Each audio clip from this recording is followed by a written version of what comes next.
कृष्ण गोविन्द हरे मुरारे हे नाथ नारायण वासुदेव श्रीकृष्ण गोविन्द हरे मुरारे हे नाथ नारायण वासुदेव अनन्त वैकुण्ठ मुकुन्द कृष्ण अनन्त वैकुण्ठ मुकुन्द कृष्ण गोविन्द दामोदर माधवेति श्रीकृष्ण गोविन्द हरे मुरारे हे नाथ नारायण वासुदेव हे नाथ नारायण वासुदेव हे नाथ नारायण वासुदेव। अब यहाँबाट एकादश स्कन्द प्रारम्भ हुन्छ। सुखदेव स्वामीजीले बताउनुभयो, कृत्वा दैत्यवधं कृष्ण सरामो यदुभिर्वृतः भुवोऽवतार यद्भारं जविष्ठं जनयन् कलिं। भगवान यदुवंशीहरूका साथमा बलरामजीलाई पनि साथमा लिएर पृथ्वीका भार भएका धेरै धेरै दुष्टहरूलाई संहार गर्दै गर्दै जानुभयो। पृथ्वीका अरू सबै भारहरू त समाप्त हुँदै गए, कतिलाई आफै, कतिलाई बलराम, कतिलाई यदुवंशीहरूद्वारा, धेरैलाई त भगवानले महाभारतको युद्धका बहानामा समाप्त पार्नुभयो। कृत्वा निमित्तमितरेतरतः समेतान् हत्वा नृपान् निरहरत क्षितिभारमीशः। किनभने महाभारतका युद्धमा पाण्डव पक्षमा पनि धेरै धेरै राजाहरू आएका थिए, कौरव पक्षमा पनि धेरै धेरै दुष्ट राजाहरू समाहित थिए। युद्धका बहानामा सबैलाई समाप्त पार्दै पार्दै पार्दै पृथ्वीको भार भगवानले हरण गर्नुभयो। यसो हेर्दै हुनुहुन्छ भगवान, अरू सबै त सकिँदै गए, परन्तु आफ्ना यदुवंशीहरू भने पृथ्वीका भार जस्ता बनिरहेका छन्। यति बढेर गएको छ, यति बढेर गएको छ यो यदुकुल। भगवानले विचार गर्नुभयो, मेरा आश्रयमा रहेका यिनीहरू मैले दिएका ऐश्वर्यले मत्त भएका छन्, उच्छृङ्खल भएका छन्। जब सम्पत्ति ज्यादा भयो, बल पनि ज्यादा भयो नि व्यक्ति अत्यन्तै उच्छृङ्खल हुँदै हुँदै जान्छ। भगवानले विचार गर्नुभयो, जसरी बाँस झाडीमा दुई बाँस आपसमा रगटिँदै रगटिँदै अग्नि प्रकट हुन्छ, त्यही अग्निले जलेर त्यो झाँग्नी जलेर खरानी हुन्छ। यसै गरी परस्परमा कलह उत्पन्न गराएर यदुवंशीहरूलाई समाप्त पाएर म स्वधाम जान्छु भन्ने भगवानले विचार गर्नुभयो। त्यस पछाडि ब्राह्मणहरूको शापलाई निमित्त बनाएर यदुकुलको संहार गरेर भगवान स्वधाममा जानुभयो। भनिसकेपछि राजाले सोध्नुभयो, प्रभु ब्रह्मण्यानां वदान्यानां नित्यं वृद्धोपसेविनां विप्रशापः कथमभूत वृष्णीनां कृष्णचेतसाम्। ब्राह्मणका भक्त, उदार चरित्र भएका, नित्यप्रति वृद्धहरूको सेवा गर्ने यस्ता यदुवंशीहरूलाई ब्राह्मणको शाप कसरी पर्यो? भगवान श्रीकृष्णमै मन लगाएका यस्ता वृष्णिवंशीहरूलाई पनि श्राप पर्नु यो त आश्चर्य भयो नि। के कारणले जुन श्रापलाई निमित्त बनाएर भगवान जानुभयो, यो विस्तारसँग सुन्ने इच्छा छ। सुखदेव स्वामीजी बताउनुहुन्छ, राजन भगवान द्वारकामा रहनुभएको छ। मानौ वसुदेवका घरमा भगवान यदुकुललाई संहार गर्ने काल रूपले विराजित भएर रहनुभएको छ। के गरी संहार गर्ने भगवानले उपाय सोच्दै हुनुहुन्छ। एक समय द्वारकामा पिण्डारक नाम गरेको क्षेत्र थियो।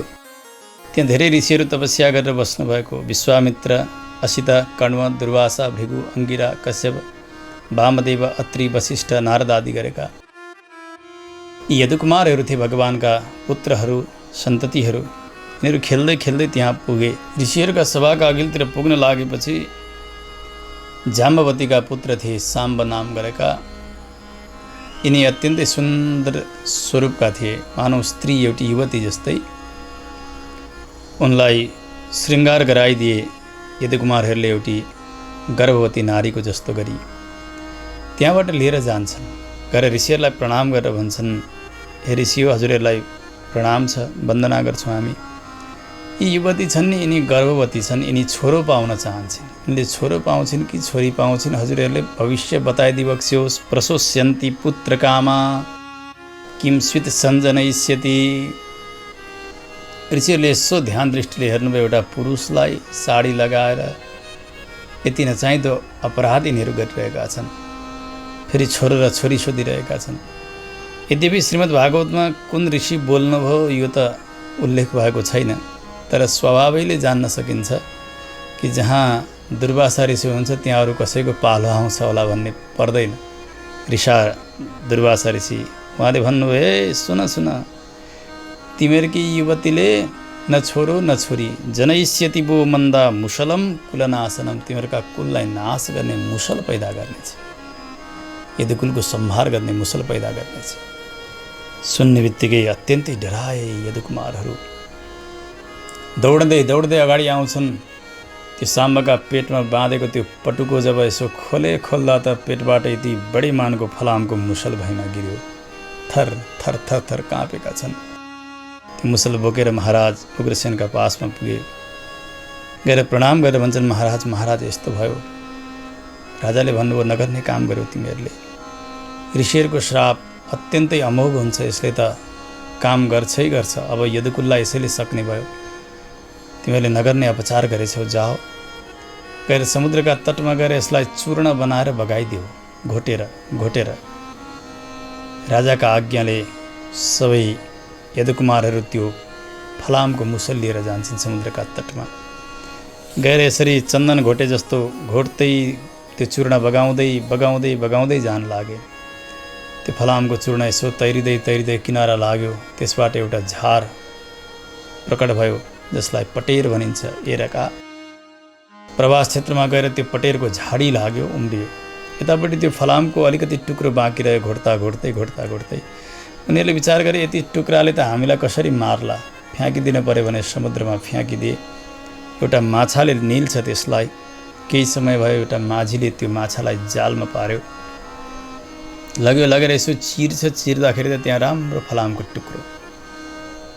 उसले विचार गर्यो, यो फलामको टुक्रो त मेरो मित्र छ एउटा जरा नाम गरेको व्याधा, उसलाई दिदिने हो भने उसका बाणमा काम लाग्दछ। लगेर दिन्छ। जरा नाम गरेका व्याधाले आफ्ना बाणका अग्रभागमा त्यो फलामको टुक्रो राख्यो। अब हेर्नु, यो फलाम यता बाणमा लागेको छ, उतातिर पटेरको झाडी भएको छ। यसले नि कसरी यदुकुललाई सक्छ यो विषयमा चाहिँ ध्यान दिइरहनुपर्छ। अब यसको सम्बन्ध कसरी यदुकुलको संहारसँग छ भनेर पछाडि यसको कथा आउँछ। सुखदेव स्वामीजी बताउनुहुन्छ, राजन भगवान द्वारकामा रहनुभएको छ। भगवानको यस्तो सङ्कल्प भइसकेको छ। धेरै समय भयो, आजसम्म पनि भगवानका साथ पर्याप्त सत्सङ्ग गर्न पाइएको छैन। जान पर्यो भनेर देवर्षि नारदजी आउनुभयो द्वारकामा। वसुदेवजीले देख्नुभयो, उठेर स्वागत गर्नुहुन्छ। आसनमा राख्नुभयो, चरण प्रक्षालन गर्नुभयो, पूजन गर्नुभयो। हात जोडेर भन्नुभयो, प्रभो भगवन् भवतो यात्रा स्वस्तै सर्वदेहिनां कृपणानां यथा पित्रोः उत्तम श्लोक वर्तमानां। भगवानका चरणमा अनन्य निष्ठा भएका हजुरहरू जस्ता महाभागवतको आगमन सम्पूर्ण देहधारी प्राणीहरूको कल्याणकै निमित्त हुने गर्दछ। हे गुरुदेव, जसरी आफ्ना सन्ततिका लागि पिता माता आइदिनु भयो भने कति आनन्दको कुरा हुन्छ। हजुरहरू आइदिने बित्तिकै संसारीहरूलाई त्यति नै आनन्द मिल्दछ। देवताहरू त कहिलेकाहीँ आउँछन्, कहिले सुख दिएर जान्छन्, कहिले दुःख दिएर जान्छन्। परन्तु साधु सन्तहरू भने केवल सुख मात्र दिएर जानुहुन्छ। राहु केतु शनि मङ्गल आदि गरेका पनि देवताहरू नै हुन् यिनीहरू, परन्तु यिनीहरूले उल्टो दुःख दिएर जान्छन्। परन्तु साधुहरू आउनुहुन्छ, आचार्यहरू आउनुहुन्छ, उहाँहरूले कहिले दुःख भने दिँदै दिनुहुन्न। त्यस कारणले देवताले सधैँ सुख दिन्छन् भन्ने छैन। जस्तो कर्म गरेको छ त्यही अनुसारको फल दिनका लागि तत्त देवता प्रकट हुन्छ। सन्तहरू चाहे सुकृत गरेको होस् चाहे नगरेको होस्, जतिसुकै पापी अपराधी जस्तो सुकै नै किन नहोस्, ती सबैको कल्याण मात्र चाहनुहुन्छ सन्तहरूले। त्यसैले त हजुरहरूको विचरण जगतमा भइरहन्छ। आज पनि हजुरको आगमन भयो, अत्यन्तै प्रसन्न छु। हे प्रभु, सबैको मङ्गलकै निमित्त हजुरको आगमन हुन्छ। तर पनि मलाई खास एक विषयमा जान्ने इच्छा छ। ब्रह्मन् तथापि पृच्छामो धर्मान् भागवतान् तव यान् श्रुत्वा श्रद्धया मर्त्यो मुच्यते सर्वतो भयात्। मलाई भागवत धर्मका विषयमा जान्ने इच्छा छ प्रभु। जुन भागवत धर्मलाई सुन्नाले श्रद्धापूर्वक त्यसको अनुष्ठान गर्नाले मनुष्य सबै प्रकारका आपत्तिबाट सुरक्षित रहन्छ। उसको संसारको आपत्ति सदैव सकिन्छ। प्रभु, पहिले पूर्वजन्ममा पनि मैले तपस्या गरेँ, परन्तु त्यस समयमा भगवानलाई मैले पुत्र पाउनलाई इच्छा गरेँ, त्यही मैले पाएँ। अब भने मलाई संसारमा बाँधिरहन ठिक छैन, लागेको छैन। चाँडै के गरी यो शरीर छुट्दछ र शरीर छुटेपछि फेरि कहिले संसारमा नआउनुपर्ने मार्ग कसरी मिल्दछ, त्यस्तो मार्गलाई हजुरले बताइदिनुहोस्। यसरी सोध्नुभयो वसुदेवजीले। नारदजीले भन्नुभयो, वसुदेवजी अत्यन्तै सुन्दर जिज्ञासा तपाईँले गर्नुभएको छ, किनभने भागवत धर्मका विषयमा जिज्ञासा गर्नुभयो तपाईँले। विश्वकै कल्याणका निमित्त भागवत धर्म छ। भागवत धर्म, यो शरणागति धर्म, वैष्णव धर्म, यी सबै पर्यायवाची शब्द हुन्। यो भागवत धर्मलाई जसले सुन्दछन् अथवा त्यसलाई पढ्दछन्, चित्तद्वारा स्मरण गर्दछन् अथवा मनद्वारा आदर गर्दछन् अथवा कसैले त्यसलाई पालन गरेका छन् र त्यसको अनुमोदन मात्रै गर्दछन् भने सद्यः पुनाति सद्धर्मो देव विश्वद्रोहोपिहि, भगवानसँगै द्रोह गर्ने, विश्वसँगै द्रोह गर्ने जतिसुकै खल अपराधी भए तापनि यो शरणागति धर्मलाई आदर मात्र गर्दछ, सम्मान मात्र गर्दछ भने पनि उसको पनि कल्याण हुन्छ। तपाईँले पवित्र कृति भएका भगवानलाई सम्झाउनु भयो आज यो जिज्ञासाद्वारा। तपाईँलाई एउटा अत्यन्तै प्राचीन इतिहास सुनाउँछु। राजा विदेह र योगेश्वरहरूको संवाद, जहाँ तपाईँले जिज्ञासा गर्नुभएको थियो त्यसैको समाधान भएको थियो।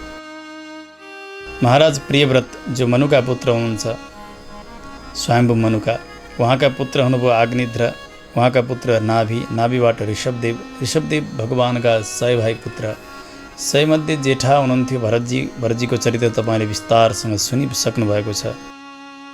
यतातिर जो 9 योगेश्वरहरू अत्यन्तै विरक्त हुनुभयो भनेर मैले बताएको थिएँ। ती 9 योगेश्वरहरू, उहाँहरू भगवानका भक्तिमा अत्यन्तै डुब्नुभएका कवि, हरि, अन्तरिक्ष, प्रबुद्ध, पिप्पलायन, आविर्होत्र, द्रुमिल, चमस र करभाजन नाम गरेका, साक्षात् विश्वलाई नै भगवानको स्वरूप मान्ने, भगवानदेखि अतिरिक्त यो जगतमा केही पनि नदेख्ने त्यस्ता 9 योगेश्वरहरू अव्याहत गतिद्वारा आकाशमा उडी उडी हिँड्नुहुन्थ्यो। शरीरबाट सर्वत्र प्रकाश आइरहन्थ्यो, जहाँ कहीँ पनि उहाँहरू जान सक्नुहुन्थ्यो। त्यस्ता 9 योगेश्वरहरू आकाश मार्ग गरेर जनकपुरीमा आउनुभयो।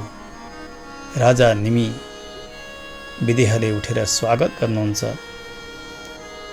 आसनमा राख्नुभयो, चरण प्रक्षालन गर्नुभयो, अर्घ्यपाद्य आचमन धूपदीप नैवेद्य आदि सबै उपचारहरूद्वारा सेवा गरिसक्नुभयो। अत्यन्तै प्रसन्न हुनुभएको छ महाराज विदेह। हात जोडेर भन्नुहुन्छ योगेश्वरहरूसँग, मन्ये भगवतः साक्षात् पार्षदान्वो मधुद्विषः विष्णोर्भूतानि लोकानां पावनाय चरन्तिः। मलाई लाग्छ हजुरहरू साक्षात् भगवान नारायणका पार्षद हुनुहुन्छ। लोकको मङ्गलका निमित्त, लोकलाई पवित्र गराउनका निमित्त हजुरहरू विहार गरिरहनुहुन्छ, लोकमा भ्रमण गरिरहनुहुन्छ। ए प्रभु, आज पनि हजुरहरू यहाँ आइपुग्यो। मलाई त यस्तो लाग्दछ यो मानुष देह नै अत्यन्तै दुर्लभ छ। 84 लाख पार गरेर अनेक प्रकारका भोगहरू भोगिसके पछाडि 84 पार भयो, त्यसमाथि पनि भगवानको दृष्टि परेपछि मात्र यो मानव देह जीवले प्राप्त गर्दछ। यस्तो दुर्लभ मानव देह, त्यो पनि सधैँ रहिरहने छैन, कहिले ढल्ने हो, कहिले समाप्त हुने हो, कोही ठेगाना छैन। यस्तो शरीरमा जीव आयो, यो मानव जन्म मिल्यो। यो मानव जन्ममा पनि भगवानका भक्तहरूको सङ्गत, भागवतजनहरूको सङ्गत मिल्नु, उहाँहरूको दर्शन मिल्नु, यो त अत्यन्तै दुर्लभ मैले मानेको छु। दुर्लभो मानुषो देहो देहिनां क्षणभङ्गुर, तत्रापि दुर्लभम मन्ये वैकुण्ठ प्रियदर्शनम। भगवान वैकुण्ठका अत्यन्तै प्रिय भागवतजनहरूको दर्शन त यो मानव देहका लागि अत्यन्तै दुर्लभ। त्यो दुर्लभता पनि आज सुलभ बनेर आएको छ। त्यसकारणले आत्यन्तिक कल्याणका निमित्त हजुरहरूसँग म यो जिज्ञासा गरिरहेको छु। संसारमा एक क्षण मात्रै भए पनि, आधा क्षण मात्र भए पनि सत्सङ्ग गर्दछ भने त्यो कल्याणका लागि एउटा निधि जस्तो बनेर जान्छ। हजुरहरू जस्ता महाभागवतका साथमा सङ्गत भयो भने आज त्यो नि मलाई मिलेको छ।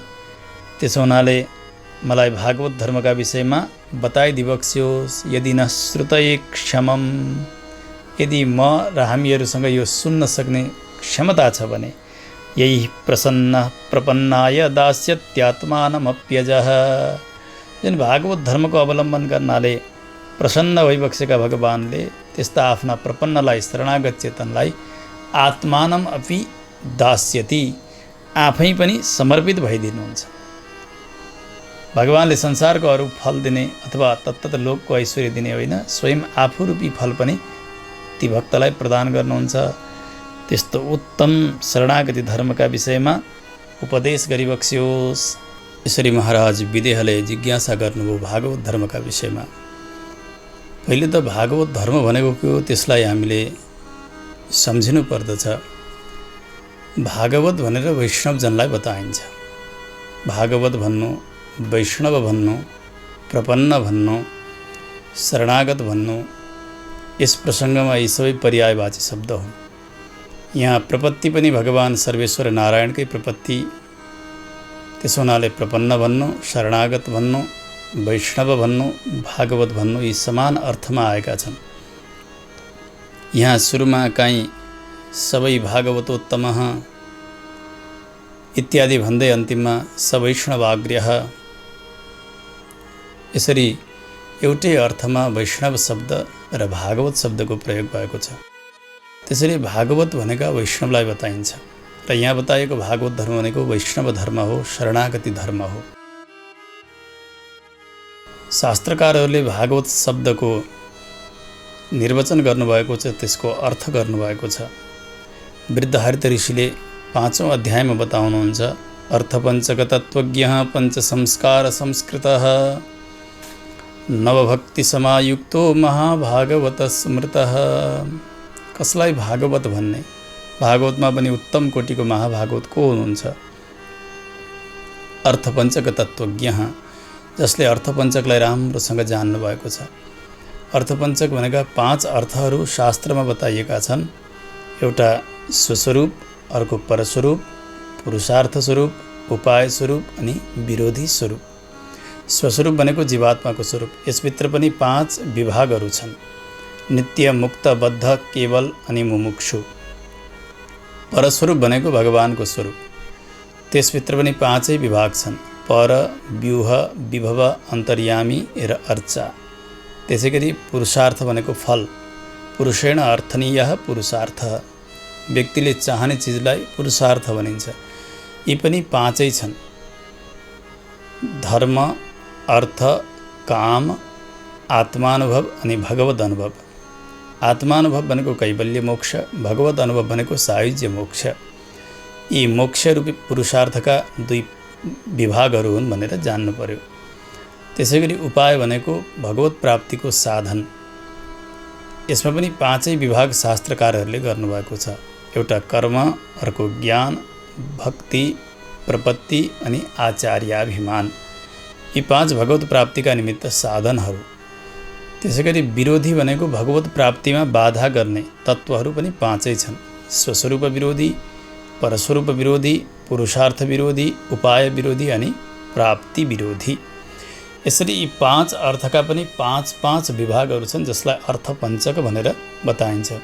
यसमा जीवात्माको स्वरूप निरूपित छ, परमात्माको स्वरूप निरूपित छ, फलको स्वरूपलाई निरूपण गरिएको छ, फल प्राप्तिका निमित्त उपायहरूलाई बताइएको छ, त्यसै गरी फल प्राप्तिका निमित्त बाधक तत्त्वहरूलाई बताइएको छ। यसलाई जसले राम्रोसँग जान्नुभएको छ अनि पञ्च संस्कारले संस्कृत हुनुभएको छ, 5 संस्कारहरू हुन्छन्।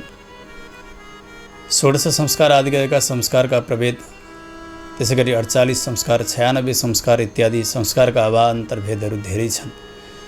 यी सबै कर्म मार्गभित्रका संस्कारहरू हुन्। जीवात्माका लागि यस शरीरमा आएपछि गर्भाधानबाट प्रारम्भ गरेर गरिने संस्कारहरू। यी द्विजत्व निर्माणका निमित्त ब्राह्मण, क्षत्रिय, वैश्य इत्यादि जो प्रभाग छन्, त्यसलाई तत्तत स्वरूपका कर्ममा योग्यता प्राप्त गर्नका निमित्त गरिने संस्कारहरू भए। यसदेखि उपरान्त मोक्षका निमित्त गरिने संस्कार छन्, जसलाई 5 अरू शास्त्रले बताएका छन्। ताप पुण्ड्रस्तथा नाम मन्त्रो यागश्च पञ्चमः अमीहि पञ्च संस्काराः परमैकान्त्य हेतव। ऋषिले बताउनुहुन्छ, पराशर आदि गरेका महर्षिहरू, एउटा हुन्छ ताप संस्कार, अर्को पुण्ड्र संस्कार, नाम संस्कार, मन्त्र संस्कार अनि याग संस्कार। साक्षात् व्यासजीका पिताजी पराशर महर्षि यिनै कुराहरूलाई बताइरहनु भएको छ। ताप संस्कार भनेको भगवानका शङ्खचक्र आचार्यका द्वारा आफ्ना बाहुमूलमा धारण गर्नु, यो पहिलो संस्कार हो शरणागति मार्गका लागि, मोक्ष मार्गका लागि। त्यसैगरी पुण्ड्र संस्कार, पुण्ड्र भनेको ऊर्ध्वपुण्ड्र धारण गर्ने, यो ऊर्ध्वपुण्ड्र भनेको भगवानका चरणहरू हुने दुईपट्टि र बीचमा जो श्री अथवा कोही वैष्णव सम्प्रदाय विशेषमा बिन्दी इत्यादि धारण गरिन्छ, त्यो साक्षात् लक्ष्मीजी हुनुहुन्छ। भगवानका चरणका बीचमा लक्ष्मीजी विराजित हुनुहुन्छ सेवाका लागि। पुण्ड्रम हरिपदाकृति, शास्त्रले यसरी बताउँछन्, भगवानको स्वयं चरण नै यी 2 ऊर्ध्वपुण्ड्र हुन्। त्यसका लागि पीठ आसन यो तल बैठक लगाइन्छ र बीचमा श्री साक्षात् लक्ष्मीजी हुनुहुन्छ भगवानको चरणको सेवाका निमित्त। यो पुण्ड्र संस्कार पनि आचार्यले यो जीवात्मालाई गराइदिनुहुन्छ। त्यस पछाडि अर्को संस्कार हुन्छ नाम संस्कार। संसारमा अनर्थक नामहरू हामीले लिएका हुन्छौँ, बासँग मिलाउने, आमासँग मिलाउने अथवा अनेक उटपट्याङ नामहरू पनि यसै बोलाउँदै बनेका नामहरू हुन्छन्, अनर्थ नामहरू हुन्छन् अथवा अपार्थ बोक्ने नामहरू हुन्छन्। यस्ता संसारी नामहरूलाई संस्कार गरेर उसको जन्म नक्षत्र, त्यसको पाउलाई विचार गरेर त्यसबाट जुन अक्षर उच्चारित हुन्छ त्यो भगवानको नाम हुने गरी त्यो नामलाई संस्कार गरिदिनुहुन्छ गुरुले। र अन्तिममा अमुक प्रपन्न, अमुक दासः अथवा अमुक शरणः भनेर यसरी भगवानका नामका पछाडिपट्टि यसरी अगाडि संस्कार गरेर नाम जोडिदिनुहुन्छ। र भगवत सम्बन्धी नाम राखिदिनु भएको हुनाले यसलाई नाम संस्कार भनिन्छ। त्यसै गरी अर्को हुन्छ मन्त्र संस्कार। ताप संस्कार भयो, पुण्ड्र संस्कार भयो, नाम पनि भइसकेपछि अब उसलाई मन्त्र प्रदान गर्नुहुन्छ आचार्यले। भगवत सम्बन्धी मन्त्र, मोक्ष मन्त्र जसलाई भनिन्छ। हेर्नु, गायत्री मन्त्र प्राप्त गरिएकै छ यसैले मुक्ति भइहाल्छ नि भन्ने एउटा तर्क हुनसक्छ। अरू किन गुरु गर्नु पर्यो, के आवश्यकता छ इत्यादि पनि तर्कहरू आउँछन् समाजमा। यदि आवश्यकता थिएन भने शास्त्रमा विधान हुँदैन थियो। अनिवार्य छ, मोक्षका निमित्त, शरणागतिका निमित्त पञ्च संस्कारको अनिवार्यता छ। गायत्री मन्त्रद्वारा द्विजत्व रक्षा हुन्छ, द्विजत्व सम्पादन हुन्छ, परन्तु मुमुक्षुत्व सम्पादन हुन सक्दैन। धेरै क्लेश साध्य छ त्यो। त्यसो भएको हुनाले मुमुक्षुत्व, मोक्षका निमित्त योग्य हुनका लागि यो मोक्ष मन्त्र उसले ग्रहण गर्नै पर्दछ। आचार्यले भगवान मन्त्र प्रदान गर्नुहुन्छ जसलाई मन्त्र संस्कार भनिन्छ। त्यस पछाडि अर्को याग संस्कार। याग भनेको यज्ञ हुन्छ। त्यसैगरी युजरी योगे धातुबाट बनाउने हो भने जीवको परमात्माका साथमा सम्बन्ध गरिदिनु, यसलाई पनि याग यस अर्थमा बताइएको छ। विधिवत अग्निमा हवन गरेर भगवानको समाराधना गरेर यज्ञपूर्वक शरणागति गराइन्छ। यो जीवलाई आचार्यले भगवानका सन्निधिमा लिएर जानुहुन्छ। भगवानका चरणपादुका, सठारी इत्यादि उसका शरीरमा राखेर जीवलाई भगवत चरणमा समर्पित गरिदिनुहुन्छ। यसलाई भनिन्छ याग संस्कार। यी 5 संस्कारहरू छन्। त्यसबेला आचार्यले सिफारिस गर्नुहुन्छ, जस्तो कि हामीले कोही ठुला ठाउँमा गएर केही कार्य गर्नुपर्ने छ भने आफ्ना वडाका वडाध्यक्ष अथवा स्थानीय प्रतिनिधिहरू कसैको सिफारिस लिएर गयो भने हामीलाई सहजै त्यो काम बन्दछ, त्यो विधिपूर्वक हुन्छ। यसै गरी आचार्यबाट सिफारिस गरिएर गएको चेतन मोक्ष मार्गका निमित्त ऊ निर्वाध अगाडि जान सक्दछ। त्यसैले आचार्यहरूले बताउनुहुन्छ, दत्ते रङ्गी निजमपि पदम देशिका देशकाङ्क्षी। आचार्यले आज्ञा गरेर सिफारिस गरेर, प्रभु यो हजुरका लागि आयो, हजुरका चरणमा आएको छ, यसलाई हजुरले रक्षा गर्नुपर्छ भनिसकेपछि भगवान अनिवार्य त्यस चेतनको रक्षा गर्नुहुन्छ। आचार्यले नै सिफारिस गरिदिनुहुन्छ र त्यो जीव मोक्ष मार्गमा योग्य बन्छ, त्यसलाई अवश्य पनि भगवानले अपनाउनुहुन्छ। त्यसबेला जति बेला याग संस्कार भयो, भगवानका चरणपादुका अथवा सर्वेश्वर शालग्राम शिरमा राखेर आचार्यले सिफारिस गर्दा यही नै भनिदिनुहुन्छ, ओम मनोवाक्कायैः अनादिकाल प्रवृत्तानन्ता कृत्यकरण कृत्याकरण भगवदपचार भागवतापचार असह्यापचार रूप नाना विधानन्तापचारान् आरब्धकार्यान् अनारब्धकार्यान् कृतान् क्रियमाणान् करिष्यमाणान् च सर्वान् अशेषतः क्षमस्व प्रभो। इसलिए जन्म जन्मान्तरमा कति हो कति अपराध गरेको छ, जीवात्माको स्वभावै अपराधी हुन्छ। त्यसो भएको हुनाले यसले गर्नुपर्ने कर्म गर्दै गरेन, अकृत्यकरण गर्यो, नगर्नुपर्ने कुरा गर्यो, भगवत अपचार गर्यो, हजुरको निन्दा कति हो कति जन्ममा गरिरह्यो, हजुरका भक्तका भागवतका निन्दाले पनि यसले आफूलाई अपराधी बनाएको छ, कति हो कति निन्दा गरिरह्यो, आचार्यको निन्दा गर्यो, यसले नगर्ने काम कति गरेको छ कति गरेको छ, तर पनि त हजुरका शरणमा आयो नि, अब हजुरले यसलाई स्वीकार गर्नुपर्दछ क्षमा गरेर। नारायण दया सिन्धो वात्सल्य गुणसागर एनं रक्ष जगन्नाथ बहुजन्मा पराधीनम। आचार्यले यिनै वाक्य बोल्नुहुन्छ भगवानका सन्निधिमा। पहिले सम्बोधन गर्दै भन्नुभयो, हे नारायण। भगवानले भन्नुभयो, किन मलाई बोलाउनु भयो? फेरि आचार्यले सम्बोधन गर्दै भन्नुहुन्छ, दया सिन्धो, हजुर दयाका सागर हुनुहुन्छ, करुणाका सागर हुनुहुन्छ। म दया सागर भएर के भयो? गुरुले भन्नुहुन्छ, अहिले यो दया गुण हजुरले यो चेतनका लागि खर्च गर्ने समय आयो। हजुरका वैकुण्ठका नित्यमुक्त पार्षदहरू कहिले दुखी हुँदै हुँदैनन्, कहिले पीडा छँदै छैन उनीहरूलाई।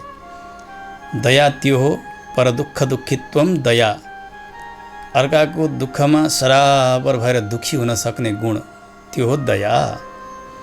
त्यसकारणले हजुरका उहाँका वैकुण्ठका सधैँ रमाइरहेका छन्, आनन्दै आनन्दमा छन्, आनन्दको सागरमा डुबिरहेका छन् सारा मुक्तहरू नित्यहरू। हजुरको त्यो दयागुण खेर गइरहेको छ, हजुरको दया सागर भन्ने नाम खेर गइरहेको छ। त्यसकारणले आज यो आयो नि, योभन्दा दुःखी को हुन्छ र? जन्म जन्मान्तर कति हो कति यसले नरक, कति हो कति 84 लाख कति पटक भोग्यो यसले। त्यसकारणले अब यसमाथि हजुरले दया गर्ने बेला आयो, हे दया सागर दया सिन्धो। त्यस पछाडि गुरुले फेरि भन्नुभयो, वात्सल्य गुण सागर, हजुर वात्सल्य गुणका सागर हुनुहुन्छ। वत्सला भनेकी गाई हुन्। गाईले जब बाछोलाई जन्म दिन्छन्, त्यो सालनालले घेरिएको त्यो बाछो हुन्छ। कति पनि घिन नमानिकन आफ्ना जिब्राले चाटी चाटी त्यो फोहोरलाई खाइदिकन त्यो बालकलाई अत्यन्तै कञ्चन बनाउँछिन् आमाले, गाईले, अनि उठ्छ एकदमै सफा भएर त्यो बच्चो। त्यो दोषलाई पनि गुणका रूपले स्वीकार गर्छिन् गाई। जसरी भगवान पनि चेतनका त्यस्ता दोषहरूलाई, ती गाईले बच्चाको दोषलाई स्वीकार गरे जस्तै चेतनका सारा दोषहरूलाई उसै गरी गुण रूपले स्वीकार गर्नुहुन्छ, अथवा चेतनमा भएको जीवात्मा भएका दोषलाई हेरिदिनुहुन्न। यो गुण हजुरमा छ नि त हे भगवान, हजुर वात्सल्य गुणका सागर हुनुहुन्छ। त्यसकारणले हजुरले यस्ता दोषीलाई अब स्वीकार गर्नै पर्दछ, यसका दोषलाई नहेरिदिनुहोस्। आचार्यले यसरी सिफारिस गर्नुहुन्छ, एनं रक्ष जगन्नाथ, हजुर जगतका नाथ हुनुहुन्छ, स्वामी हुनुहुन्छ। त्यसकारणले एनं, आज हजुरका शरणमा आएको यो चेतनलाई रक्षा गर्नुहोस्। यो एक जन्मको होइन, बहुजन्मा पराधीनम, कति हो कति जन्म लियो, कति हो कति अपराध यसले गरेको छ, तर पनि त हजुरका शरणमा आएको छ नि। हजुरले प्रतिज्ञा गर्नुभएको छ, एकपटक मात्र पनि मेरा शरणमा आउँछ भने जतिसुकै अपराधी भए पनि मैले शरणमा लिन्छु। शास्त्रका यी वचनहरूलाई स्वीकार गरेर आचार्यले भगवानसँग यो चेतन सिफारिस गरिदिनुहुन्छ। भगवान बाध्य हुनुहुन्छ त्यसलाई आफ्ना शरणमा लिनुहुन्छ। त्यसकारणले यो याग संस्कार पनि उत्ति नै महत्त्वपूर्ण छ। भगवानका शङ्खचक्र आचार्यद्वारा बाहुमूलमा धारण गर्नु, भगवानका श्रीचरण ऊर्ध्वपुण्ड्रका रूपले धारण गर्नु, त्यसै गरी भगवत सम्बन्धी नाम ग्रहण गर्नु, भगवत सम्बन्धी मन्त्र स्वीकार गर्नु आचार्यबाट, अनि यज्ञपूर्वक भगवानमा समर्पित हुनु, यसलाई 5 संस्कार भनिन्छ। यो 5 संस्कार जसले लिनुभएको छ उहाँलाई भागवत भनिन्छ। अर्थपञ्चक अघि बताइयो, त्यसको ज्ञान पनि हुनु पर्यो। त्यसै गरी 5 संस्कारलाई पनि स्वीकार गर्ने। नवभक्ति समायुक्त, 9 प्रकारका भक्ति, भक्तिका उद्भव स्थान 9, जसलाई नवदा भक्ति भनेर बताइएको छ। श्रवणम कीर्तनम विष्णोः स्मरणम पादसेवनम अर्चनम वन्दनम दास्यम सख्यम आत्मनिवेदनम। सप्तम स्कन्धमा पहिले यसको व्याख्या भएको छ। यी नवदा भक्तिले युक्त भएका जो हुनुहुन्छ उहाँलाई महाभागवत भन्नुपर्दछ। भागवतहरूमा पनि उत्कृष्ट भागवत। यसरी यी 5 संस्कारको अनिवार्यता शास्त्रले बताएका छन्। यसै गरी वशिष्ठ ऋषिले पनि वशिष्ठ स्मृतिमा 7औं अध्यायमा बताउनु भएको छ। तापादि पञ्च संस्कारा महाभागवता स्मृताः। ताप, पुण्य, नाम, मन्त्र, याग आदि गरेका पञ्च संस्कारले युक्त भएका यो उत्तम वैदिक प्रक्रिया। किनभने वेदमा यो पञ्च संस्कारको विधान गरिएको छ। अतप्त तनुर नतदाम अश्नुते, जसको शरीर तप्त भएको छैन भगवानका आयुधद्वारा। पवित्र भनेको सुदर्शन भगवानको नाम हो, चक्रराजको नाम हो। त्यस्ता चक्रराजद्वारा जसको शरीर अङ्कित भएको छैन भने उसले परमात्मा तत्त्वलाई प्राप्त गर्न सक्दैन, मोक्षलाई प्राप्त गर्न सक्दैन। त्यसकारणले यस्तो विशुद्ध वैदिक परम्परा अनुसार पञ्च संस्कारले युक्त हुनुपर्छ। अनिवार्य मोक्ष मार्गको अधिकारी बन्नका निमित्त उसलाई नै भागवत भनेर जान्नु पर्यो। त्यसै गरी अर्थपञ्चक तत्त्वज्ञाः पञ्च संस्कार संस्कृताः आकारत्रय सम्पन्ना ते वै भागवता स्मृताः। स्मृतिकारहरूले अन्यत्र यसरी पनि बताउनुहुन्छ। अघि भने जस्तै अर्थपञ्चकको ज्ञान हुनु पर्यो, पञ्च संस्कारले युक्त हुनु पर्यो। अनि 3 प्रकारका आकारहरू हुन्छन्। अनन्यार्ह शेषत्व, अनन्य भोग्यत्व र अनन्य शरणत्व। शास्त्रको भाषा अलिक क्लिष्ट हुन्छ, तर पनि यसलाई सरल तरिकाले बुझ्न यसरी सकिन्छ। शेष भनेको भगवानले जसरी चाहनुहुन्छ त्यसै गरी यो जीवलाई उपयोग गर्न सक्नुहुन्छ। जस्तो कि हामीले लगाएका वस्त्रहरू भए, हाम्रा चन्दनहरू भए, माला भए, हामी लाउन सक्छौँ, नलाउन सक्छौँ। यसको आफ्नो छुट्टै कुनै चेष्टा क्रिया केही पनि छैन। शेषीले, स्वामीले जसरी प्रयोग गर्न चाहे त्यसरी नै उनीहरू प्रयुक्त हुन्छन्। त्यसै गरी यो चेतन भगवानको शेष वस्तु हो। यथेष्ट विनियोगार्हत्वम शेषत्वम। यसरी जसरी चाहेको छ शेषीले त्यसै गरी प्रयोग गर्न सकिने त्यो सामग्री, त्यसलाई भनिन्छ शेष।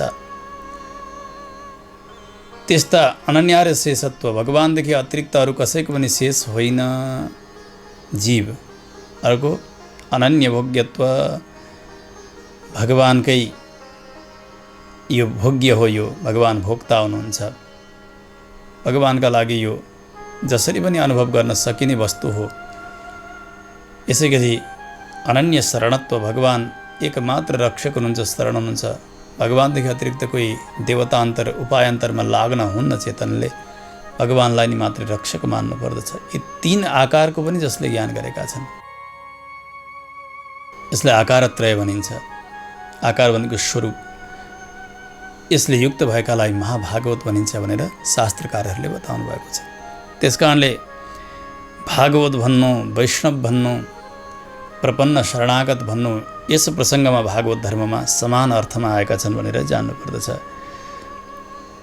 वृद्धहरित ऋषिले अध्याय 2 मा बताउनुहुन्छ। तस्मात् चक्रम विधानेन तप्तं वै धारयेद्विजः सर्वाश्रमेषु वसतां स्त्रीणां च श्रुतिचोदनात्। शास्त्रले, वेदले यही कुरा आज्ञा गर्नुभएको छ। त्यसो हुनाले तस्मात् चक्रम विधानेन तप्तं वै, शङ्खचक्र तप्त गरेर आचार्यका द्वारा बाहुमूलमा धारण गर्नुपर्दछ। सर्वाश्रमेषु वसतां, सबै आश्रम, चाहे ब्रह्मचारी, गृहस्थ, वानप्रस्थ, सन्यास, यी जुनसुकै आश्रमवासीहरू हुन्। त्यसै गरी स्त्रीणाम च, कहीँ वेदले कुनै कुनै संस्कार विशेषका लागि स्त्रीहरूलाई निषेध गर्नुभएको छ, परन्तु पञ्च संस्कारका लागि स्त्रीहरूलाई, आमाहरूलाई पनि उत्तिकै अधिकार छ। त्यसकारण यसरी पञ्च संस्कारको विधान यत्रतत्र परसहस्र प्रमाणहरू शास्त्रमा पाइन्छन्। श्रुति, स्मृति, पुराण सबैले नै एक कण्ठले यसलाई विधान गर्नुभएको छ। त्यही शरणागति धर्मलाई यहाँ विस्तार गर्न लाग्नुभयो। राजा विदेहको जिज्ञासा अनुसार 9 योगेश्वरहरूमध्ये प्रथम हुनुहुन्थ्यो कवि नाम गरेका योगेश्वर। उहाँले उठेर भन्नुहुन्छ, महाराज सुन्नुहोस्।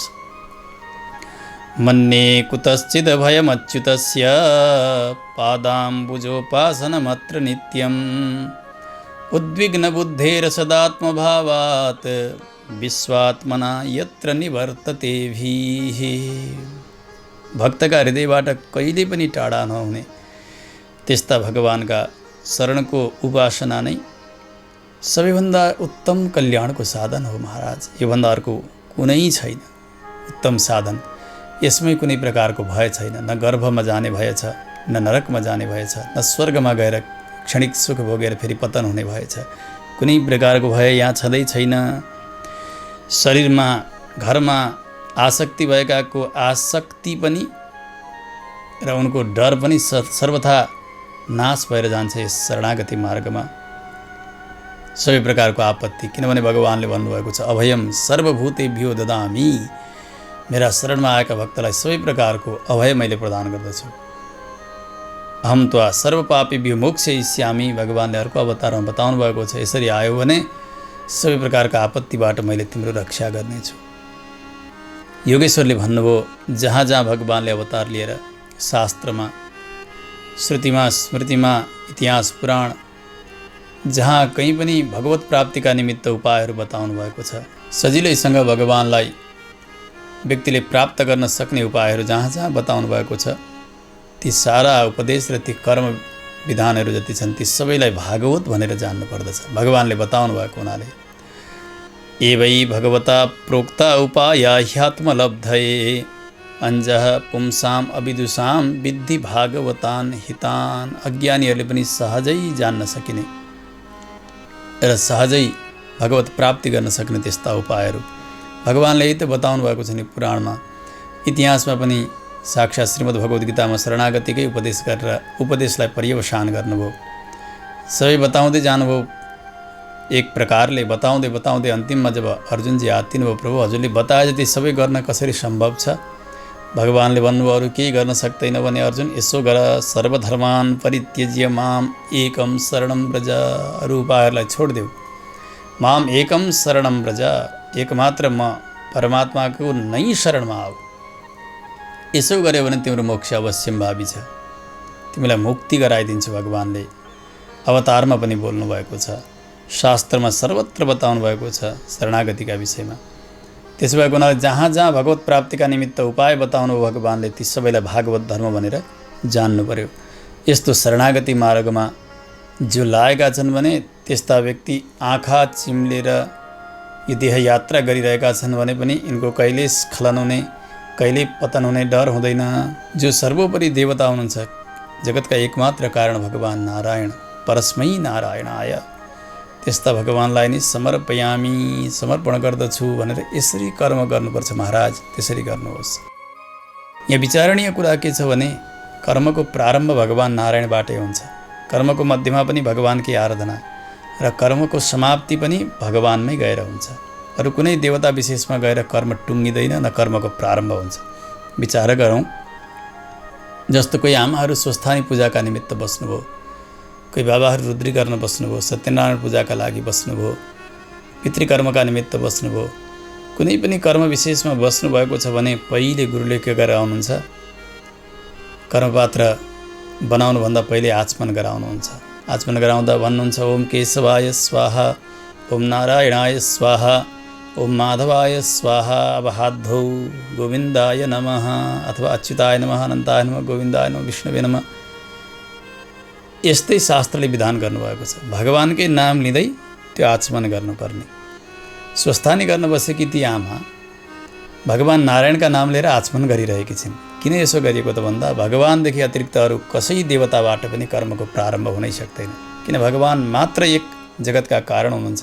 त्यस हुनाले कर्मको प्रारम्भ पनि भगवानबाटै हुन्छ। अब भन्नु पर्थ्यो, नभए त हेर्नु त्यहाँ भगवतीजीको आराधनाका निमित्त बस्नुभएकी आमाले ओम दुर्गाय स्वाहा, भद्रकाली स्वाहा, ओम नारायणै स्वाहा इत्यादि केही भन्नु पर्थ्यो। तर वेदले त्यो अवकाश नै दिनुभएको छैन। वेदले केवल यही मात्र बताउनु भएको छ, केवल भगवानकै नाम लिएर आचमन गर्ने। यसबाट के सिद्ध हुन्छ? कर्मको प्रारम्भ केवल भगवानबाट मात्रै हुन्छ। त्यस पछाडि कर्मपात्र तयार भयो। कर्मपात्र तयार भइसकेपछि गुरुले भन्नुभयो त्यहाँको कुश पुष्प लिएर तपाईँ पानी आफ्ना शरीरमा छर्कनुहोस्। ओम अपवित्रः पवित्रो वा सर्वावस्थाङ्गतोऽपि वा यस्मरेत् पुण्डरीकाक्ष्यं सबाह्याभ्यन्तर शुचिः। आफूलाई अनि त्यो यज्ञ सामग्री सबैलाई सेचन गरिँदा यही मन्त्र बोल्ने शास्त्रले यही नै विधान गर्नुभएको छ। योभन्दा अर्को शुद्धि हुने कर्मका प्रारम्भमा मन्त्र वेदमा अवकाश छैन त्यस्तो। यसको तात्पर्य के हो? अपवित्र अवस्थामा होस् पवित्र अवस्थामा होस्, बाह्य भित्र सर्वत्र यदि अपवित्रता भरिएको छ भने सर्वावस्थाङ्गतोपि वा यस्मरेत पुण्डरीकाक्षम, जसले भगवान् पुण्डरीकाक्ष भगवान् नारायणलाई सम्झेको छ भने स बाह्य भनेको बाहिर, आभ्यन्तर भनेको भित्र पनि, शुचिही भनेको पवित्र भयो। यो कर्मसँग कुनै प्रकारको तालमेल छँदै छैन। स्वस्थानी गर्न बसेकी आमा भगवानको नाम लिएर भगवानको स्मरण गरेर अनि आफूलाई बाहिर र भित्र पवित्र गराइरहेकी छन्। त्यस कारणले पवित्र गराउने केवल भगवान् मात्र हुन्छ। यसैले पवित्राणाम पवित्रम यो मङ्गलानाञ्च मङ्गलम दैवतम देवतानाञ्च भूतानां यो व्ययः पिता। पवित्र वस्तुहरूमा सबैभन्दा पवित्र भगवान् हुनुहुन्छ। पुण्डरीकाक्ष भगवानको नाम हो। कमलनयन, फक्रेका कमल दल जस्ता नेत्रले भगवान् जब हेरिदिनुहुन्छ अत्यन्तै अपवित्र चिज पनि पवित्र हुन्छ। सबरीले यही भन्नुभयो, माग्नुहोस् वरदान, भगवान्ले आज्ञा दिनुभयो। सबरीले भन्नुभयो चक्षुषा तब सौम्येन पूतास्मि रघुनन्दन पादमूलम गमिष्यामि यानहं पर्यचारिषम। हजुरका यी पवित्र दृष्टिद्वारा म पवित्र बनेकी छु। पूतास्मि, अत्यन्तै पवित्र भएँ। अब म मेरा आचार्यका चरण सेवाका निमित्त जान योग्य भएँ, त्यस्तो आज्ञा दिनुहोस्। सबैले यही भन्नुभएको छ। विदुरजीका यहाँ गएर भगवान्ले भोजन गर्दा विद्रानीद्वारा प्राप्त त्यो फल स्वीकार गर्दा, फलको बोक्रा लिँदा, त्यस बेला पनि दुर्योधनले यही भनेको छ, किमर्थम पुण्डरीकाक्ष कृतम वृषल भोजनम। एउटा शूद्रका अपवित्र अन्नलाई किन खायो भन्न खोज्दा पुण्डरीकाक्ष, जसलाई हेऱ्यो त्यसलाई पवित्र बनाइदिने हे केशव, त्यो पवित्र अन्न विदुरजीको किन खायौ, यस्तो प्रश्न भयो। तात्पर्य यो, भगवान् जहाँ दृष्टि राखिदिनुहुन्छ, भगवान्लाई जसले सम्झन्छन् उनी बाहिर भित्र सर्वत्र पवित्र हुन्छन्। किन? पवित्र गर्ने मध्ये सबैभन्दा पवित्र भगवान् हुन्छ। भगवान् वासुदेव पवित्र गराउनुहुन्छ सबैलाई। कर्म प्रारम्भ भएको छ आचमन गर्दाखेरि भगवान्का नामबाट, त्यसै गरी अभिषेक गर्दा भगवान्कै नाम, त्यस पछाडि सङ्कल्प गराउनु भयो गुरुले, कुसको टुक्रो समाउनुहोस्, पानी समाउनुहोस्, सङ्कल्प प्रारम्भ गर्नुहुन्छ। हरि ओम तत्सत। ओम विष्णुः विष्णुः विष्णुः श्रीमद्भगवतो महापुरुषस्य विष्णोः आज्ञया प्रवर्तमानस्य सकल जगत् सृष्टिकारिणो ब्रह्मणो द्वितीय परार्धे इत्यादि इत्यादि अगाडि विचार गर्नुहोस्। पहिले हरि, हरि भनेको भगवान्का नाम हो। हरि ओम, त्यो हरि नै ओमद्वारा बताइने तत्त्व हो। प्रणवद्वारा वाच्य भनेको भगवान् नै हुनुहुन्छ। प्रणवमा भएको जो अ हो, अकारार्थ हो, विष्णु हो, भगवान्लाई नै त्यसले सङ्केत गरिरहेको छ। त्यस्ता भगवानको नाम लिएर हरि ओम तत्सत तत्सत तत्सत, 3 पटक तत्सत। त्यही नै सत्य हो, त्यही नै सत्य हो, त्यही नै सत्य हो। 3 पटक भएपछि बाचा हुन्छ। हेर्नु, हामी बाल्यावस्थामा खेल्थ्यौँ अनि बाजी ठोक्न भन्थे। बाजी टिक्ने बेलामा 1 2 3 भनेपछि अनि 3 भनिसकेपछि त्यो बाजी हुन्थ्यो, बदल्न पाइँदैन थियो। यहाँ पनि त्यो बाचा गरिँदैछ।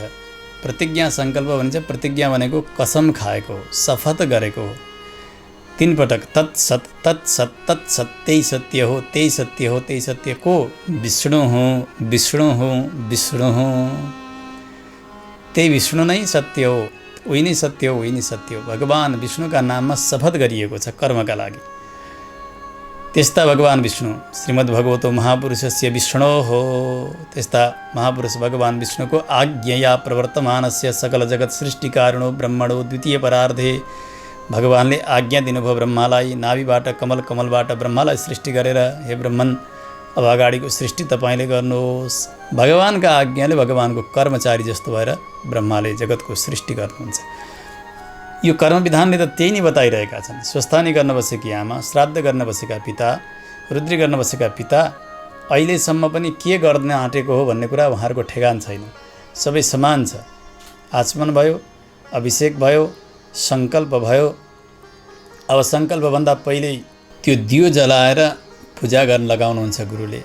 भन्ने मन्त्र यही छ, नमोस्त्वनन्ताय सहस्रमूर्तये सहस्रपादाक्षि शिरोरुबाहवे सहस्रनाम्ने पुरुषाय शाश्वते सहस्रकोटियुगधारिणे नमः।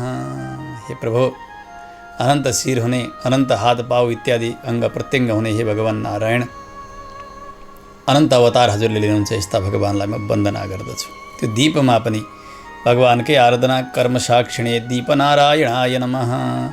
वासनाद वासुदेवस्य वासितन्ते जगत्त्रयम्, सर्वभूतनिवासोऽसि वासुदेव नमोस्तुते। ओम कर्म साक्षिणे दीपनारायणाय नमः।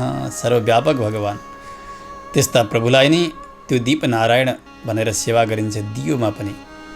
किन त्यसो गरिएको भने जति पनि यी प्रज्वलित भइरहेका छन्, प्रकाशयुक्त जति पनि द्रव्यहरू छन्, पदार्थहरू छन्, भगवानले यही बताउनु भएको छ, रसोहम अप्सु कौन्तेय प्रभास्मि शशि सूर्ययोः। सबैलाई प्रकाश दिनेवाला म नै हुँ। त्यसैले कर्मको साक्षी पनि भगवान नारायण नै भन्नुभएको छ। कर्मको प्रारम्भ भगवानबाट, आचमन भयो, अभिषेक भयो, सङ्कल्प भगवानका नाममा भयो, अनि कर्मको साक्षी पनि अरू देवता होइन, कर्म साक्षिणी दीपनारायणाय, कर्मको साक्षी पनि भगवान नै भन्नुहुन्छ। स्वस्थानी गर्दै गरेकी आमाले पनि यही गर्नुहुन्छ, रुद्री गर्दै गरेका बाबाले पनि यही नै गर्नुहुन्छ।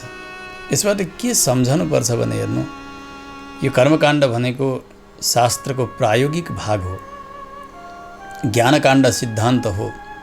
परन्तु कर्मकाण्डले के देखाइरहेको छ भने सारा कर्महरू सबै भगवानबाट प्रारम्भ भएर यो जीव भगवानकै वस्तु हो, यसले भगवत शरणागति नै गर्नुपर्दछ, गरेका कर्महरू सबै भगवानलाई नै समर्पण गर्नुपर्छ। क्षमम न बिन्दन्ति विनाय दर्पणम, जबसम्म भगवानलाई समर्पण गर्दैनन्, मलाई मलाई मलाई भनेर लुकाउँछन्, तबसम्म शान्ति कहिल्यै छँदै नै छैन। त्यसो हुँदा भगवानबाटै कर्मको प्रारम्भ। अब दीपकको पूजा भयो, कलशको पूजा भयो, गणेशको पूजा भयो, त्यस पछाडि कर्म प्रारम्भ हुन्छ। कुन देवताको पूजा हो, कुन देवीको पूजा हो। पूजन सक्यो, पूजन सकेर अन्तिममा पनि गुरुले के भन्नुहुन्छ, त्यो हातमा लगाएको कुसको औँठी खोल्नुहोस्, खोल्यो, त्यो पवित्र सहित पानी समाउनुहोस्, पानी समाए भन्ने मन्त्र यही हो। कायेन वाचा मनसेन्द्रियैर्वा बुद्ध्यात्मना वा प्रकृते स्वभावात् करोमि यद्यत् सकलं परस्मै नारायणायेति समर्पयामि। यति भनिसकेर तीनचोटि भन्नुहोस्, ओम अच्युताय नमः, ओम अच्युताय नमः, ओम अच्युताय नमः। यसको तात्पर्य हामीले सम्झनुपर्छ। हेर्नु, किन वेदले यस्तै विधान गर्नुभयो कर्ममा, किन अरू कुनै देवताको नाम लिनु भएन? यही हो कि कर्म भगवान नारायणबाट मात्रै प्रारम्भ हुन्छ र भगवानमै समर्पित हुन्छ। चाहे स्वस्थानी गरे पनि, चाहे रुद्री गरे पनि, चाहे श्राद्ध गरे पनि, नारायणायति समर्पयामि परस्मै। फेरि सर्वोपरि देवता त्यस्ता नारायणलाई समर्पण गरिरहेको छु। ओम अच्युताय नमः, अच्युताय नमः, अच्युताय नमः, भगवानको नाम। यसरी प्रार्थना पनि गराउनुहुन्छ। यस्य स्मृत्या च नामोक्त्या जप यज्ञ क्रियादिषु न्यूनं सम्पूर्णतां याति सद्यो वन्दे तमच्युतम्। ओम अच्युताय नमः, अच्युताय नमः, अच्युताय नमः गर्दै गरेका यी कर्ममा, यज्ञमा, जपमा, तपमा, मन्त्र इत्यादिमा जे जे त्रुटि भए प्रभु हजुरले नै पूर्ण गरिदिनु पर्दछ। न्यूनम सम्पूर्णतां याति सद्यो वन्दे, हजुरलाई म वन्दना गरिरहेको छु। हे अच्युत, भगवानलाई नै वन्दना गर्ने। यसबाट के जान्नुपर्छ भने कर्मको प्रारम्भ भगवानबाटै हुन्छ, कर्मको समापन भगवान नारायणमा नै गएर हुन्छ, अरू कुनै देवतामा हुन्न। यो सबैले गर्ने हो, केवल वैष्णवले अथवा वैष्णवेतर भनेर यस्तो कुनै प्रकारको भेद शास्त्रले गर्नु नै भएको छैन। सबैले गर्नुपर्ने नै यही नै हो र सारा पद्धतिकारहरूले यही कुरालाई नै लेखिदिनु भएको छ। यसलाई बुझ्नु पर्दछ। बिचरा जजमानले त के बुझ्ने र, दोष जति सबै हामी ब्राह्मणको हो। हामीले सम्झाउनु पर्ने हो, हामी कसका हौँ, हामी कसका लागि कर्म गर्दैछौँ। एक एक कर्महरू सबै भगवानसँग जोड्नका निमित्त छन्, भगवानसँग सम्बन्धी बनाउनका निमित्त छन्। त्यसकारण यसको तात्पर्य सम्झाउन नसक्नु सबै हामी ब्राह्मणहरूको दोष हो। जजमानको त केही दोष छैन, ऊ त जे गर भन्यो त्यो गरिदिन्छ बिचरो। श्राद्धै कर्ममा पनि हेर्नु, जो पिण्डिका तयार भएको हुन्छ, जहाँ पिण्ड दिएको हुन्छ, त्यो पिण्डिकामा तत्र शङ्खचक्रौ विलिखेत, पद्धतिकारले यही नै बताउनु भएको छ। चाहे कुदिष्ट विधानमा होस्, चाहे पार्वण विधानमा होस्, हेर्नु होला सबैले। अहिले त नेपाली टिकाहरू पनि छन्, त्यहाँनिर शङ्खचक्र लेखोस्, त्यो वेदीमा शङ्ख र चक्र बनाउनु पर्ने। अब त्यो जान्दैन त्यो जजमान, गुरु पनि जान्दैन। उसले भन्छ, ए बाबु त्यो कुसको टुक्रो लिएर त्यहाँ 74 लेख्छ, 7 र 4 विचरो 7 र 4 74 लेखिदिन्छ। कताको शङ्ख र चक्रको विधान शास्त्रकारले बताउनु भएको छ, पद्धतिमा लेख्दै छ ऊ 74 होला। के त्यो दोष कसको? यही गुरुकै त दोष हो नि, बिचरो जजमान के जान्दछ र। त्यो 7 शङ्करे अनि 4 चक्र अरे। त्यो कसरी हुनसक्छ? त्यो कतै स्वाउँदुत हुन्छ? त्यो लेख्नुपर्ने शङ्ख र चक्र नै हो त्यहाँ। त्यसमा पनि शङ्ख र चक्र लेख्दाखेरि त्यहाँ 74 लेख्दा त्यो चक्र यतापट्टिबाट दाहिने भए तापनि त्यो वेदीका हिसाबले त्यो देब्रेपट्टि हुन्छ। त्यो चक्र जहिले दाहिने, शङ्ख जहिले देब्रे हुनुपर्ने। लेख्नुपर्ने 47 बरु अलि अथवा हुन्छ, तर लेखिदिन्छन् 74। के लेखेका रहेछन् भनेर पद्धतिकारको पद्धतिलाई यसो हेरेको, अहिले त नेपाली टिकाहरू पनि लेखेका छन्। यिनीहरूले के लेखेछन् भनेर हेरेको त त्यहाँ शङ्ख चक्र अनि ब्राकेटमा 7 र 4 लेखेर 74 लेखोस् लेखेको रहेछ नेपालीमा पनि। हेर्नु हो, यस्तै ब्राह्मणले सकिदिएका छन्। हेर्नु, आफूलाई थाहा छैन, विधान के हो थाहा छैन, यजमानलाई सम्झाएको छैन, कर्म कसरी सम्पन्न हुन्छ, कसरी सफल हुन्छ र? त्यो शङ्ख र चक्रले अङ्कित गरेका वेदीमा दिएको पिण्ड मात्रै पितृहरूका निमित्त हुन्छ। त्यहाँ फेरि त्यो पिण्डलाई स्पर्श गराएर मात्रै त्यो अक्षय तृप्ति उनीहरूलाई मिल्छ। एउटा पिण्ड दिने वेदीलाई त शङ्ख चक्रले अङ्कित गर्नुपर्छ भने हाम्रो यो शरीरलाई शङ्ख चक्र लगाउनु पर्दैन, जहाँ मोक्ष मार्गका निमित्त जान तयार भइएको छ। त्यस कारणले अनिवार्य छ हेर्नु, शङ्ख चक्र धारण पञ्च संस्कारले युक्त हुनु अनिवार्य छ। शास्त्रले यही नै बताउनु भएको छ। त्यो वेदीलाईसम्म लगाइयो शङ्ख चक्र। जहाँ ब्रह्मकपाली गर्न जानुहुन्छ पिताहरू बद्रिका आश्रममा, उहाँका गुरुहरूले पण्डाहरूले गराइदिनुहुन्छ श्राद्ध। अनि अन्तिममा उहाँहरूले भनिदिनुहुन्छ, आजदेखि तपाईँका सारा पितृहरू वैकुण्ठ गइसकेका छन्, अब श्राद्ध गर्ने आवश्यकता छैन। त्यो ब्रह्मकपाली श्राद्धको महिमा हो। यद्यपि वहाँ गएर श्राद्ध गरे पनि यहाँ आएर गृहस्थीले श्राद्ध गर्नै पर्छ अनिवार्य रूपले, श्राद्ध छोड्न हुन्न। पत्नी साथमा चाहिँ शरीर सबलै छ भने तबसम्म श्राद्ध जसरी तर्पण पिण्ड इत्यादिको क्रम हो सबै नै जस्ताको तस्तै गर्नुपर्छ, श्राद्ध त्याग्न पाइँदैन। केवल त्यो त्यहाँको श्राद्धको महिमा गान मात्रै उहाँका पण्डाहरूले गरिदिनु भएको हो। तात्पर्य के हो भने त्यहाँ बद्रीनारायण भगवानलाई भोग लगाएको जो अन्न हुन्छ नि, तपाईँ हामीले भन्ने भाषामा भने त्यो भात प्रसाद हो। त्यही अन्नको पिण्ड बनाएर गुरुहरूले श्राद्ध गराउनुहुन्छ। त्यहाँ भगवानलाई भोग लगाएको त्यो महाप्रसादद्वारा पिण्ड बनाएर दिएको त्यो जो पिण्ड हो पितृहरूका लागि हो, त्यसैले उनीहरूलाई अक्षय तृप्ति मिल्दछ। त्यस कारणले श्राद्धमा जति पनि चढाइन्छ, चाहे पिण्ड बनाउने पायस होस्, चाहे अरू पनि सामग्रीहरू जे हुन् पितृका निमित्त तयार गरिन्छन्, तर्पण पात्र इत्यादि सबै, त्यहाँ जल इत्यादि तयार हुन्छ। ती सबैमा भगवानलाई भोग लगाउनका निमित्त तुलसी दल राख्नुपर्छ, भगवानलाई समर्पण गर्नुपर्छ। भगवानलाई भोग लगाएको त्यो महाप्रसादद्वारा नै पिण्ड बनाएर दिनुपर्छ श्राद्धमा पितृलाई। तर्पण जलमा पनि तुलसी राखिएको हुनुपर्छ, भगवानको तीर्थ मिसाइएको हुनुपर्छ। अनि ती बनाइएका सिद्धान्न इत्यादिमा पनि अनिवार्य तुलसी दल राखेको हुनुपर्छ। हो, त्यो मात्रै पितृले पाउँछन्। यदि भगवानलाई समर्पण नगरिकन तपाईँले दिनुभयो भने पितृले कदापि पाउँदैनन्। त्यस कारणले कार्य विफल हुन्छ। त्यसैले त अहिले प्रचलन चलेको छ नि, भागवतजीमा अर्पण गरिएको तुलसी अनि तिल पोको पारेर लिएर जाने।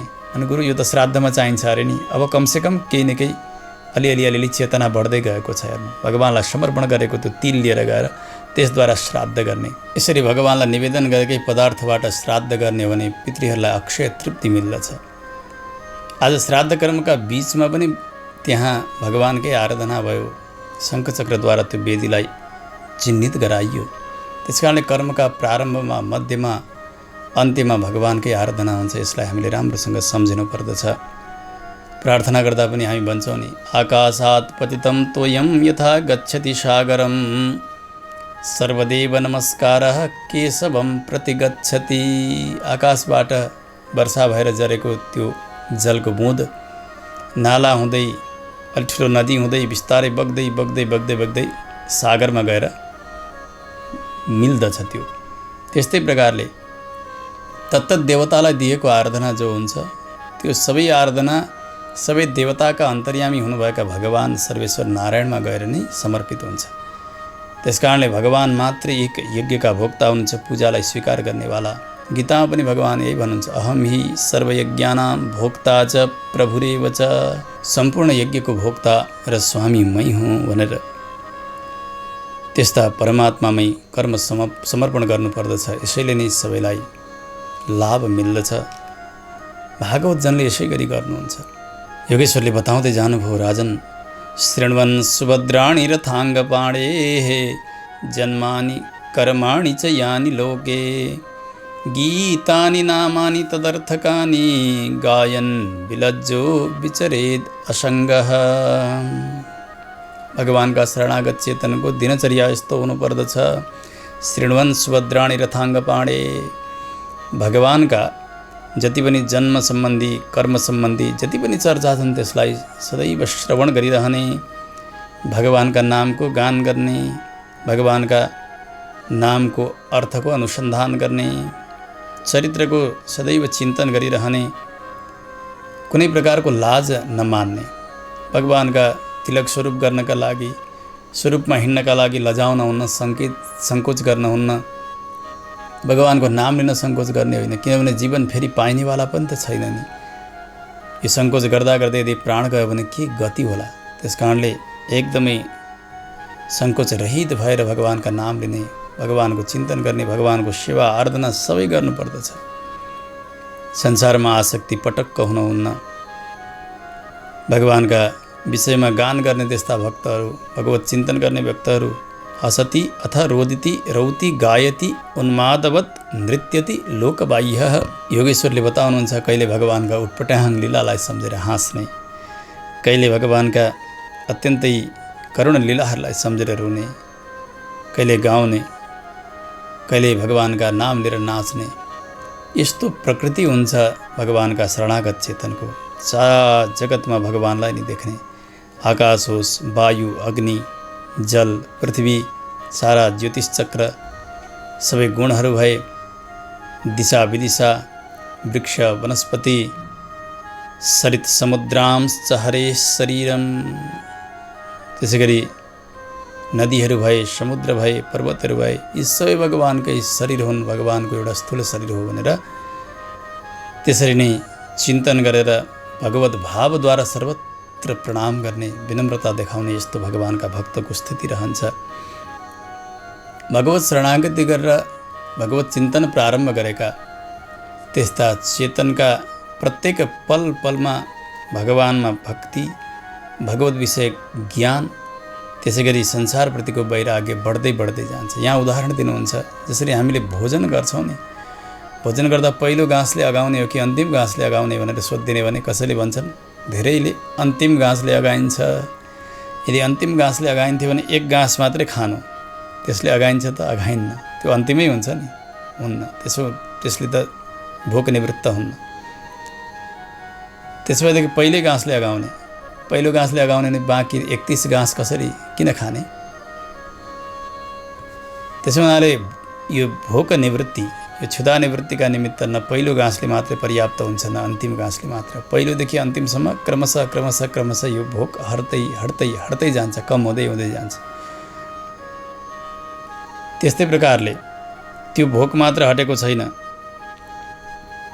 आफूले केही भोजन गर्दैछु भनेर सन्तुष्टि पनि मिल्दछ, शरीरमा इन्द्रियमा पुष्टि पनि मिल्दछ, अनि भोक पनि हट्ने क्रम हुन्छ। यी तीन क्रम प्रत्येक गाँस गाँसमा जीवात्माको बनिरहेको हुन्छ। भक्ति परेशान भवो विरक्ति अन्यत्र चैषत्रिक एककालः प्रपद्यमानस्येथा स्नतस्युः तुष्टिः पुष्टिः क्षुधपायोनुघासम। प्रत्येक पलमा सन्तुष्टि, शरीरमा पुष्टि, अनि मेरो भोक हट्दैछ हट्दैछ भन्ने यो प्रकारको अनुभव पनि भइरहेको हुन्छ। यी तीन चिज एक एक गाँस गाँसमा जसरी हुन्छन् त्यसै गरी भगवत शरणागत चेतनका अन्यत्र चैषत्रिक एककालः, तीनटा एकैचोटि हुन्छन्। कसरी? एउटा भक्ति, भगवानका प्रति प्रेम, त्यसै गरी भगवत विषयको ज्ञान, अनि भगवानका विषयमा ज्ञान भइसकेपछि संसार नश्वर रहेछ भनेर संसारका प्रति वैराग्य, यो पनि प्रत्येक पल पलमा शरणागत चेतनको बढ्दै बढ्दै जान्छ। वैकुण्ठ मुकुन्द कृष्ण अनन्त वैकुण्ठ मुकुन्द कृष्ण गोविन्द दामोदर माधवेति श्रीकृष्ण गोविन्द हरे मुरारे हे नाथ नारायण वासुदेव हे नाथ नारायण वासुदेव हे नाथ नारायण